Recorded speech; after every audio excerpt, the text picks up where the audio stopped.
আমি 5 বছর যাবৎ গৃহকর্মী হিসেবে আছি।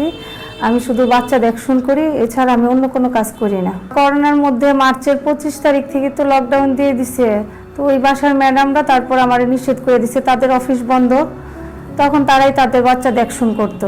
করোনার সময়তে আমরা পুরো বেতন পাই নাই, তাদের যেটা মন চাইছে হয়তো 1000 2000 খরচ বাবদ ওইটাই দিছে। সুনীতিতে আসার পর থেকে আমরা জানছি কিভাবে কার সাথে কথা বলতে হয়, কিভাবে ভালো ব্যবহার পাওয়া যায়, কিভাবে তাদের থেকে আমরা সম্মান পাবো এবং তারাও আমাদের থেকে সম্মান পাবে। এমনি যখন আমাদের ছুটির দরকার হয় তখন ছুটি দেয়। হ্যাঁ, আমি যে কাজটা করি সেই কাজটাতে আমি অনেক খুশি।